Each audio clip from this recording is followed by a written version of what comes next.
तो hello guys, कैसे हैं आप लोग? आई होप कि सब बढ़िया होंगे। तो यार मुझे काफ़ी दिन से कमेंट्स आ रहे थे लोगों के कि अपनी होंडा CB 300 की पिलियन कंफर्ट बताएं मुझे और इसका रिव्यू दें। तो फाइनली आज हमें मौका मिला रिव्यू वीडियो बनाने का। तो यार देखो, ये बाइक जो है वो बेसिकली स्पोर्ट्स नेकेड बाइक है। जैसे आप देख सकते हैं यहाँ पर CB लिखा हुआ है। इसका मतलब है सिटी बाइक। तो ये बाइक जो सिटी के लिए बेसिकली बनी हुई है।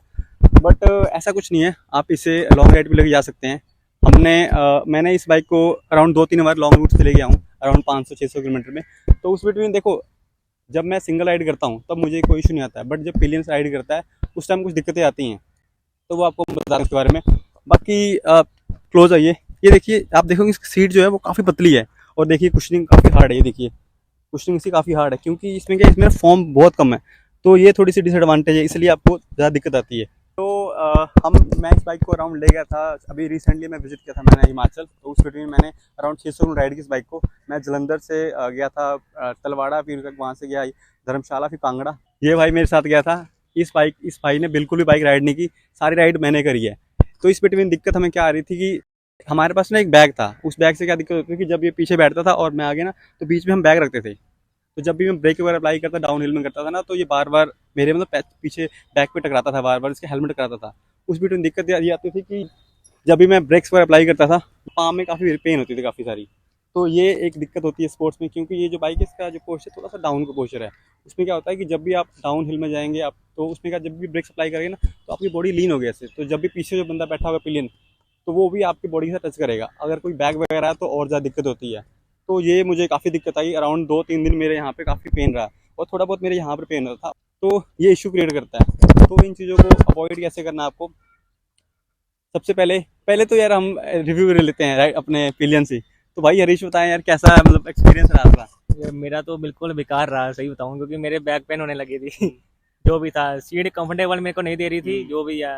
और अपनी बात भी हो रही थी बीच बीच में कि कुशंस वगैरह लगा लो, जो हम्म। कुछ भी है, कुछ सपोर्ट होनी चाहिए इसमें, हम्म। जो भी है। तो ऐसा कुछ लग रहा था आपको, ब्रेक जब अप्लाई करता था तो ऐसा लगता था कि बाइक जैसे गिरूंगा मैं, ऐसा कुछ लग रहा था आपको? नहीं, ऐसा वगैरह तो कुछ नहीं था, वो तो हम्म। अपने ऊपर ही डिपेंड करता है, बट बैठना इसमें कैसा है, जो भी ड्राइवरी है। काफ़ी अच्छी है ना, तो मतलब पकड़ने में ईजी रहता है ना। बिल्कुल बिल्कुल। मेन दिक्कत यही थी कि सीट की जो कुशनिंग कम थी, और हमारे पास एक लगेज था, वो लगेज इशू क्रिएट कर रहा था, क्योंकि हम दोनों के बीच में लगेज था। जब भी ब्रेक अप्लाई कर रहे थे तो वो लगेज हमें बार वो बार इशू। हैवी भी था थोड़ा। यस, ये है। इसलिए। तो आई थिंक आपने सुन लिया भाई, बिल्कुल कुछ नहीं है इस बाइक से। इस राइड पे सीट इसकी काफ़ी एक मेजर इशू हो सकता है। तो बिल्कुल। इसको अवॉइड कैसे करना है? इसको अवॉइड करने के लिए सबसे पहले आपने इसकी जो कुशनिंग करवानी है, सबसे पहले क्या करना है आपको, इसमें एक फॉर्म ऐड करवाना है, थोड़ा सा इतना करवाएंगे। उसके बाद आपने एक और क्या काम करना है, आपने एक इंस्टॉल करना है टॉप रैक यहाँ पर। टॉप रैक से क्या होता है कि जब भी आप कहीं राइड करते हैं तो उसमें क्या होता है, आपका बैग वगैरह जो है ना वो यहाँ पे आ जाएगा। उस बिटवीन क्या होगा कि जो पिलियन बैठेगा, पिलियन के पास ही प्रॉपर सीट मिलेगी, और राइडर के पास ही प्रॉपर सीट मिलेगी। तो उसमें क्या होगा कि जब लॉन्ग रूट, पता क्या, जब लॉन्ग रूट पे जाते हैं ना, तो अगर आपके बॉडी पे कोई भी वेट नहीं होता है या पिलियन में भी कोई वेट नहीं होता, तो आप इजीली लॉन्ग टूर पे मतलब काफ़ी राइड लंबी कर सकते हैं। बट जब बॉडी पे क्या होता है, बैग वगैरह होता है ना, तो तुम कंफर्टेबल फील नहीं करोगे, तुम अनकंफर्टेबल है, क्योंकि जब भी तुम ब्रेक अप्लाई करोगे, कुछ भी करोगे, तो वो बार बार आपकी बॉडी भी लगेगा, पिलियन भी लगेगा आगे। तो ये चीज़ बेस्ट है, आप एक टॉप रैक इंस्टॉल करवाएं। और जब और एक बंजी रोप्स वगैरह आती है, उससे आप उसको प्रॉपर रोप से बांधे, और फिर लॉन्ग रूट पे आप इजीली जा सकते हैं। बाकी कुछ चीज़ें और हैं, जैसे अगर आपको जैसे लॉन्ग रूट पे जाना है, तो इसमें आप विंडशील्ड इंस्टॉल कर सकते हैं, और आप नकल गार्ड से करा सकते हैं। इससे क्या होता है कि मतलब सर्दी वगैरह में क्या होता है कि विंड ब्लास्ट है वो काफ़ी मतलब होल्ड करता है। और एक चीज़ और है, जब पिलियन के साथ राइड करते हैं आप, तो आप अराउंड 70-80 किलोमीटर मतलब स्पीड पे राइड करते हैं, फिर तो आप कंफर्टेबली राइड कर लेंगे। बट आप जब 100-120 पे जाते हैं ना, तो उस टाइम क्या होता है कि जो राइडर होता है उसकी बॉडी पे ना प्रेशर पीछे हो जाता है, तो वो फिर पिलियन को भी दिक्कत देता है। तो आप इस बाइक पे, स्पोर्ट्स पे, आराम से 70-80 पे राइड करें, आपको कोई इशू नहीं आएगा। बट अगर आप 100-120 ऊपर जाते हैं, फिर आपको दिक्कत आएगी। फिर जब भी आप ब्रेक अप्लाई करेंगे या कुछ भी, तो वो बार बार इशू क्रिएट करेगा, आपको भी पिलियन क्रिएट करेगा। तो आई थिंक इतना ही काफ़ी है। बाकी और इसकी लाइट्स का जरूर ठीक करवाएं। लाइट्स इसमें, अगर तो आप सिटी पर राइड करते हैं फिर तो ओके, अगर आप कहीं मतलब लॉन्ग रूट पर राइड करते हैं तो इसमें ऑक्सिलरी लाइट एक इंस्टॉल करवाएं, क्योंकि इशू क्रिएट करती है, आपको पता ही है।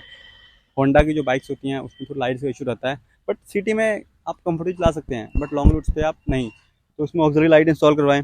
बाकी यार कोई दिक्कत नहीं है इस बाइक में। एक चीज़ सबसे एडवांटेज है कि इस बाइक की इसमें पावर जो है वो काफ़ी ना पावर मिलती है।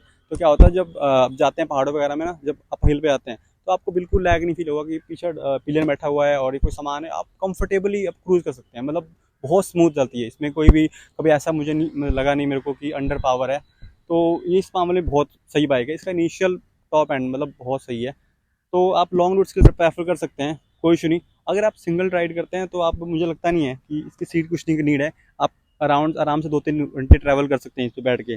बट अगर आपको पिलियन के साथ ट्रैवल करना है तो डेफिनेटली आप सीट को करवाएं। और एक जो मैंने बोला टॉप रैक इंस्टॉल जरूर करवाएं। टॉप रैक से क्या होता है कि आपकी जो लगेज वगैरह होती है वो पीछे आराम से हैंग हो जाता है। तो उस केस में आपको भी और पिलियन को भी मतलब कोई इशू नहीं आएगा, कोई शोल्डर वगैरह पे या बैग वगैरह होगा नहीं, तो आप इजीली कंफर्टेबल राइड कर सकते हैं। तो गाइस कुछ चीज़ें मेरे साथ जो राइडर है, सॉरी मेरे साथ जो पिलियन है, इस बाइक ने थोड़ी सी बाइक राइड की है जलंधर में, तो ये थोड़ा एक्सपीरियंस बताएंगे अपना इस बाइक के साथ कैसा एक्सपीरियंस है।